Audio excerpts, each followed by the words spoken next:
Welcome back. The issue of violent offenders being paroled by the state has become a hot topic in Wisconsin governor's race. In tonight's CBS 58 special report, Capitol correspondent Emily Fannin explains how the parole system works and shows us there are certain limitations no matter which party is in charge.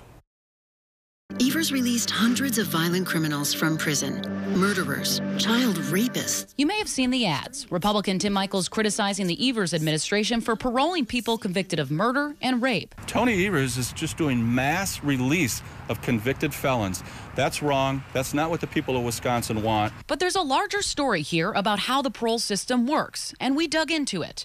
A governor, regardless of party, does not actually grant paroles. The governor appoints the chair of the four-person parole commission, and it's that commission that reviews each parole case, with the chair making the final decision. UW-Madison criminal law professor Adam Stevenson says it's a process that's been in place for decades, and he says currently the number of people behind bars in Wisconsin eligible for parole is approximately 10%. There are two types of paroles, ones that are mandatory under state law and others that are discretionary. A discretionary parole means the release of an inmate from an institution by a parole grant. The parole board considers these cases, and it's something that's been routinely done under both Republican and Democratic administrations. State records obtained by CBS 58 show since taking office in 2019, the Evers administration has granted 461 discretionary paroles, while Governor Scott Walker's administration granted 663 during his 8 years in office.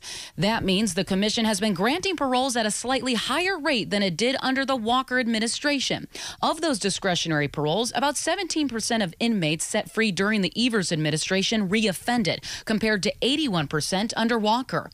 We also compared this data from previous administrations dating back to the late 1980s under Republican Governor Tommy Thompson. As you can see, the number of parolees went from 23,000 in that time to less than 500 today. But there's a reason. It was a change in the statutes. The state statute he's referring to is Wisconsin's Truth in Sentencing Law, which means any person who commits a felony offense on or after December 31st, 1999, and is sentenced to at least 1 year in prison is not eligible for parole.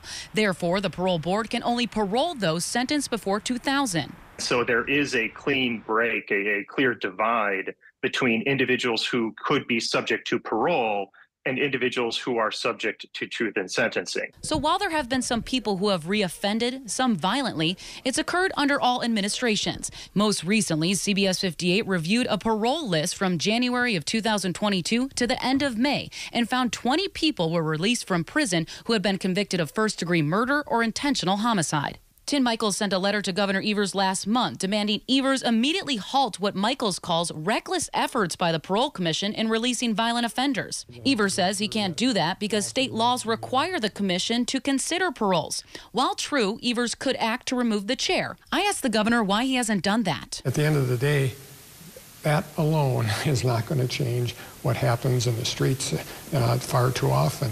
We need to provide more resources to our municipalities and our counties so that they can really ramp up their efforts. However, Evers did remove his parole chair commissioner once in the past. He asked John Tate to step down after Tate granted parole to a West Allis man who was convicted of murdering his wife in front of their children.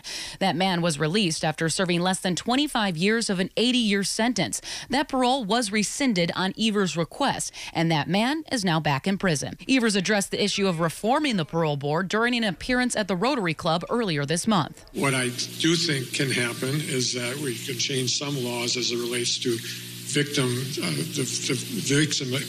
the crime, making sure that they have adequate ways to interact with that parole commission. Both Evers and Michels say tackling rising crime is a top priority, but how that problem is addressed will largely be determined by who wins this fall's race. In Madison, Emily Fannin, CBS 58 News.